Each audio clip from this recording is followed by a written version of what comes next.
Bonjour à tous, bienvenue pour cette nouvelle vidéo. Donc ça y est, on lance le projet KissCool. Alors pour ceux qui nous ont rejoints très récemment, qui ne connaissent pas du tout le projet KissCool, sachez qu'à une période de temps, donc je pense qu'on est à plus ou moins un an, j'avais récupéré une Twingo de 99, donc c'était le but, c'était de la restaurer, de la refaire. Donc c'était une Twingo noire. Donc si vous repartez dans les anciennes vidéos spéciales Twingo, vous allez comprendre le sujet. Au bout d'un moment, d'après avoir démonté toute la partie mécanique, tout ça, je me suis aperçu que les longerons étaient carrément pourris. Donc c'est-à-dire qu'on passait à travers les longerons.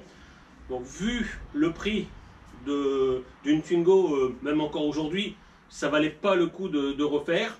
Entre deux, j'ai acquis une KissCool qui était à la base pour mettre en pièces détachées. Donc on s'est aperçu quand même que c'était une série limitée. Donc du coup, dans tous les Twingo qu'ils ont suivi depuis la début de série des Twingo, enfin spécial Twingo, je n'ai gardé que la KissCool, que ce soit la noire ou celle que mon abonné m'avait ramenée, ils ont été mis en pièces. Donc j'ai récupéré un maximum de pièces, c'est pour ça depuis un certain temps je récupère pas mal de pièces pour pouvoir remettre en état ce projet KissCool. Donc aujourd'hui cette aile. Donc avant de vous présenter l'aile, je vais vous mettre une petite vidéo qui vous représente la Twingo à l'époque, donc quand je l'ai reçue. Donc voilà, vous allez comprendre du coup pourquoi cette série de vidéos qui va suivre. Allez, je vous lance ça. Donc voilà, votre avis les amis carrossiers, donc le choc latéral droit. Donc on a l'aile qui est enfoncée. On a bon, le bas de caisse qui a pris avec, qui est rentré avec. On a la porte. Donc j'ai regardé à l'intérieur, je vous ferai voir après. J'ai regardé tout l'habitacle, il n'y a rien qui a bougé. Donc on a vraiment l'aile qui est écrasée jusqu'à la jointure de porte. Le pavillon n'a pas bougé, pas de croc, juste peut-être ici un petit creux, mais je pense que ça n'a rien à voir avec le choc. C'est beaucoup plus loin, je pense qu'on aurait eu un creux, ça aurait été ici. Donc voilà. Bon, ça n'a pas trop bougé au niveau des montants, rien, il y a peut-être même pas, enfin l'écart de porte est pas moche. Donc elle fonctionne. Donc voilà. Donc on se retrouve à l'intérieur pour vous faire voir. Donc nous retrouvons à l'intérieur. Donc ici, pas de déformation, pas de creux, rien au niveau du montant intérieur, rien au niveau du côté latéral. On a juste eu ici un petit coup au niveau du passage de roue. Donc c'est la seule marque que j'ai. Donc il n'y a pas de décrochement, il n'y a pas de pliure au niveau du plancher. Il n'y a vraiment rien. Tout ce que j'ai, c'est vraiment ici ce petite déformation. Donc je pense qu'il est au niveau de la gouttière de réservoir. Et sinon tout le restant, nickel chrome. Voilà. Voilà, rien de tel qu'une vidéo pour comprendre pourquoi on est là aujourd'hui pour cette série de vidéos sur la Twingo KissCool. Donc j'espère que vous allez suivre ce projet avec moi. Donc pourquoi avoir choisi une aile d'occasion? Tout simplement parce que j'ai pu choisir la partie qui m'intéressait le plus pour refaire la KissCool. Surtout qu'on a une partie du bas de caisse qui est abîmée aussi. À savoir que si j'aurais pris des éléments neufs, on aurait eu la partie bas de caisse et la partie à l'arrière. Tandis que là, je vais pouvoir dépointer et avoir l'ensemble complet. Et après sélectionner le morceau que j'aurais besoin. Deuxièmement aussi pour son prix, parce que ça m'a quasiment rien coûté. Alors qu'une aile et un bas de caisse pour une Twingo en neuf, ça aurait fait un certain prix. Voilà. Puis ça va me permettre aussi de travailler un peu le dépointage, parce que la carrosserie, c'est pas mon domaine. Bon, je touche un peu de loin. Donc justement, de pouvoir travailler déjà sur l'aile d'occasion à dépointer la partie que j'ai besoin, ça va me mettre un petit peu dans la technique et je vais pouvoir faire ça plus proprement sur la Twingo quand on en sera arrivé à ça. Voilà. Donc je vais faire le tour avec vous des différentes choses que je pense qui sont utiles. Alors s'il y a des carrossiers qui regardent la vidéo et puis que vous voulez participer en me donnant des informations, en me donnant des techniques, n'hésitez pas à lâcher ça dans les commentaires, ça me fera très plaisir. Comme j'ai dit juste avant, c'est pas mon domaine spécial, donc je ne veux pas faire de bêtises. Le but de cette vidéo, c'est que vous derrière, vous pouvez réaliser aussi un jour, si vous sentez capable, la même réalisation. Donc bien sûr, essayez de faire ça dans les choses les plus correctes, on va dire. Donc n'hésitez pas, si vous êtes carrossier, que vous avez des techniques ou des conseils à me donner, lâchez ça dans les commentaires, ça me fera plaisir. Voilà, voilà. Donc sans plus attendre, on se met au boulot. Allez, c'est parti. Donc voilà les deux outils que j'ai prévus pour faire le dépointage de l'aile. Alors ça, normalement, ça se met sur une machine pneumatique, je crois. Mais bon, moi, je vais m'en servir avec une perceuse traditionnelle, bon, à batterie. Et ici, on a un système de, c'est pareil, de forêt qui sert à enlever les points de soudure. Donc je pense que logiquement, il faut faire un avant-trou avant dans la partie qu'on veut fraiser. Et la tige rentre dans le trou et du coup, on a un guide pour faire bien des petits points. Donc je ne sais pas si vous voyez bien, ben, notre but ça va être de percer ces différents points de soudure qu'on a ici tout le long. Donc avec ce système de forêt. Donc on va percer la tôle, la première tôle, donc la tôle par ici, sans transpercer. Donc c'est-à-dire on ne va pas faire du part en part des deux tôles, on va vraiment percer que la partie qui nous intéresse pas, on va dire. Donc ça, comme ça on va pouvoir après décoller les deux tôles l'une de l'autre et pouvoir récupérer notre aile dans les meilleures conditions. Voilà, donc moi je vais faire tout ça partie intérieure. Alors pourquoi? Ben, c'est tout simplement pour garder mon aile que je vais récupérer dans le meilleur état possible. Donc c'est-à-dire pas se retrouver déjà avec une aile avec des trous. Je préférais vraiment faire mes trous moi au moment où je vais faire la soudure. Voilà. Donc voilà, il y a du taf. Donc j'ai commencé à marquer, je sais pas si vous voyez bien, tous les différents points de soudure que j'ai sur l'aile. Donc je vais continuer avec vous. Donc c'est parti, je vais marquer tous les points de soudure, comme ça sera plus simple pour moi, parce qu'avec le reflet de la peinture, on voit pas bien. Voilà. Par contre, au toucher, on peut le sentir aussi, on a une petite déformation qui nous permet de nous dire que ça a été soudé. Voilà, donc moi je vais faire ça tout le long, tout le tour, et on se retrouvera après pour faire le coup de pointeau, pour pouvoir vraiment pas avoir un forêt qui glisse. Donc je vais mettre un coup de pointeau à chaque point de soudure. Allez, à tout de suite. Donc voilà, donc c'est parti. Après avoir fait tous mes repérages de points de soudure, ben, je vais donner un petit coup de pointeau.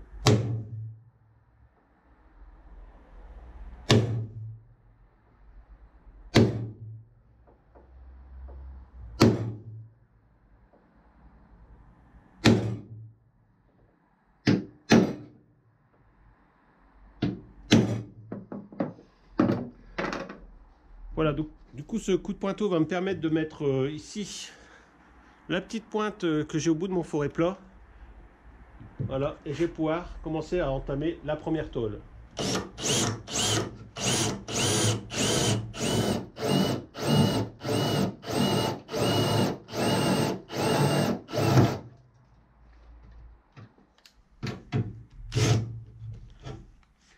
Voilà, donc une fois que la première tôle elle est percée, comme vous avez pu voir, bon bah on le sent. Hein.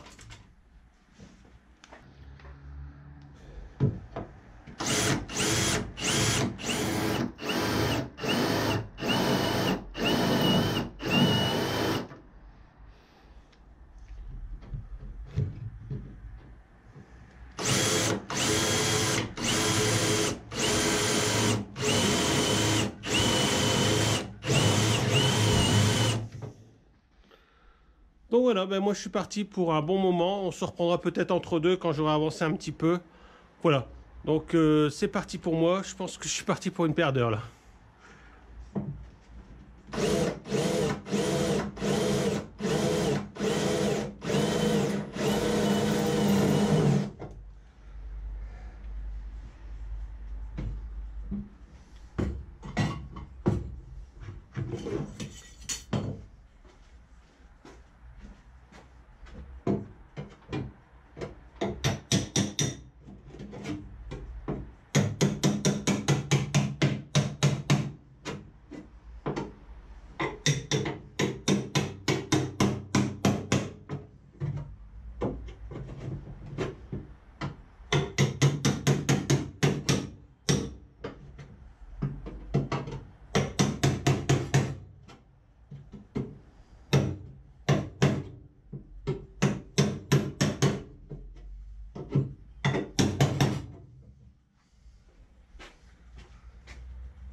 Donc voilà, comme vous pouvez vous rendre compte, voilà, c'est pas évident.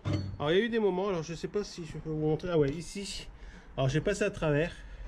Alors ça va super vite quand même, hein. Une fois que la tôle elle est prise, voilà, ça, on a vite fait de passer à travers. Bon, je sais pas si vous voyez bien, ben voilà. Là la partie supérieure de notre bas de caisse est déjà libre. Donc ici on avait un renfort, donc c'est pareil, j'ai fait sauter les pointes pour supprimer le renfort. Voilà, vu qu'il était pris au niveau des trois trous ici.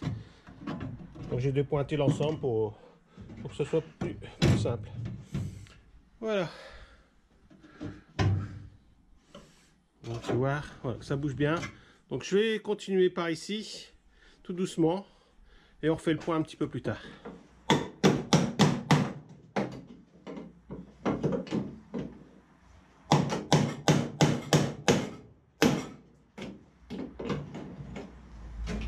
Donc voilà, alors j'ai dépointé déjà quand même pas mal comme vous avez pu le voir. Bon, il y a des moments où je suis passé à travers. Donc il y a des moments où c'est plus compliqué parce qu'il y a des doublures. Donc c'est-à-dire qu'on a trois tôles qui se chevauchent, comme ici au niveau des montants.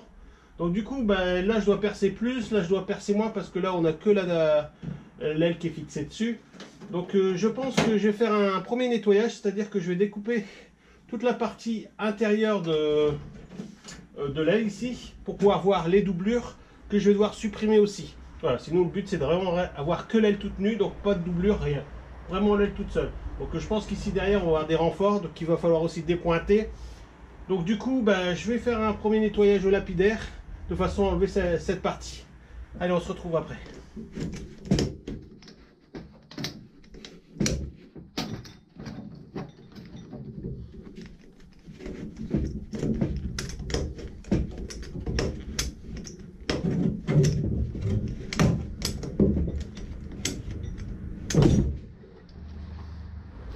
Donc voilà les amis, vous avez vu que j'ai bien avancé.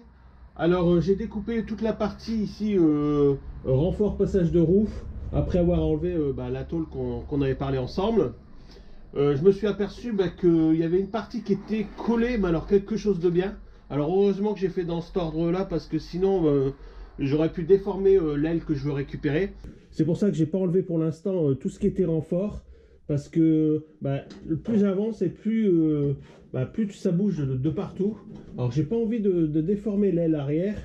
Donc du coup j'y vais tout doucement. Alors j'enlève accessoire par accessoire. Donc ici on avait la partie renfort qui était là. Donc j'y étais tout doucement.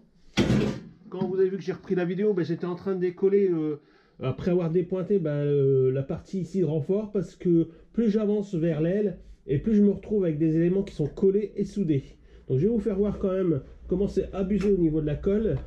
Oui, ici dans le creux, le paquet de colle que j'ai enlevé pour pouvoir décoller la partie passage de roue de l'aile. Alors j'espère que moi dans le choc ça s'est pas trop déformé. Alors j'ai gardé cet ensemble là, donc je vais le décoller. Donc je compte sur vous si vous avez des astuces pour décoller toute cette partie là de colle. Alors je sais pas c'est quoi comme colle, mais enfin ça a l'air d'être une colle assez forte. Donc si vous avez une technique pour pouvoir décoller cet ensemble là sans abîmer l'aile, n'hésitez pas à me le dire. Pour l'instant je vais pas y toucher. Si vraiment l'aile elle commence vraiment à bouger de partout, donc c'est pareil, les renforts là je les enlèverai vraiment à la dernière minute. Donc on a aussi ici un renfort sur le montant. Voilà, donc c'est pareil, je vais pas l'enlever tout de suite. Donc ici pour enlever toute cette partie là, j'ai dépointé par ce côté-ci, vous voyez, parce que moi l'aile elle s'arrête là. Donc je vais après découper toute cette partie-ci, parce que plus j'avance et moins je peux appuyer sur la perceuse, donc ça devient de plus en plus compliqué. Donc je pense que les prochaines étapes ça va être d'enlever grossièrement. J'ai découpé toute la tôle de façon qu'il me reste que l'aile. Et après, suivant les commentaires que vous me laisserez dans la vidéo, en ce qui concerne tout ce qui est patte, je verrai pour finir le nettoyage de l'aile. Dans tous les cas, ça me permettra de la déplacer en ayant quand même quelque chose de rigide, si je veux vraiment pas la déformer. Voilà, donc pour moi ici, la prochaine étape, ça va être ici, de dépointer cette partie-là. Je vais découper ici en bas, puis enlever cette partie-là. Comme ça, après, il me restera plus qu'à découper ici, et faire tout le long au niveau du bas de caisse. Voilà. Donc moi je fais ça, je vous reprends après. De toute manière c'est toujours pareil, c'est du pointage, c'est du découpage, donc je vais pas vous saouler avec ça. On se retrouve après. Allez, à tout de suite.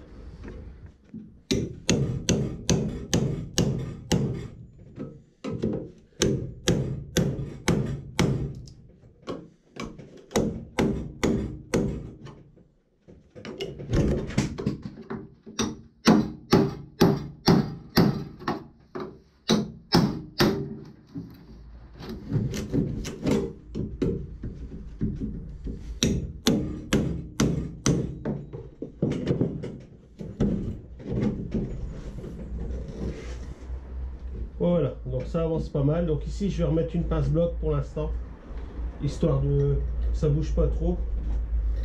Et je vais découper ici toute cette partie là, de façon qu'il me reste plus que l'aile. Voilà. Bon, je vais remettre une pince bloc là.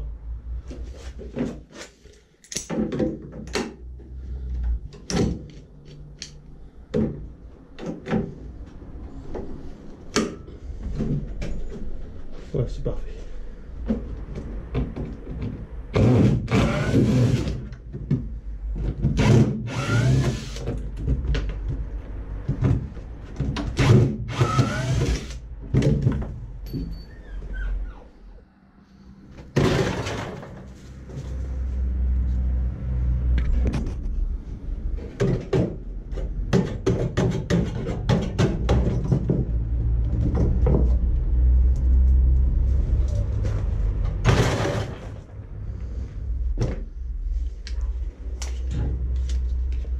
Je suis un peu deg, ici j'étais un petit peu trop loin au niveau de la coupe, j'ai coupé un peu dans le bas de caisse. Ça chie un peu, mais bon, je veux dire sur allez, 5 cm, 5-6 cm, j'ai coupé un peu dans le bas de caisse. Mais de toute manière, je pense que sur la Keyscool, on va s'arrêter là, donc on devrait pas être trop mauvais. Alors j'ai fait attention après, je suis un petit peu monté plus haut. Donc voilà, là il me restera plus qu'à enlever cette partie là, bien nettoyer, bien dépointer, et ça devrait le faire. Donc là du coup, il ne me reste plus qu'à découper ici. Donc pour l'instant on est encore dessus. Je voulais vous faire voir, donc je vais découper ici le longeron. Il ne me reste plus que ça. Et on aura notre partie aile, bien sûr encore avec du nettoyage. Il y aura encore cette partie là à décoller. Et dépointer ici le montant, ainsi que les 3 renforts. Voilà, puis bien sûr tout le long du bas de caisse. Donc ça se termine. Donc je vais enlever tout ça. Et on se reprend après.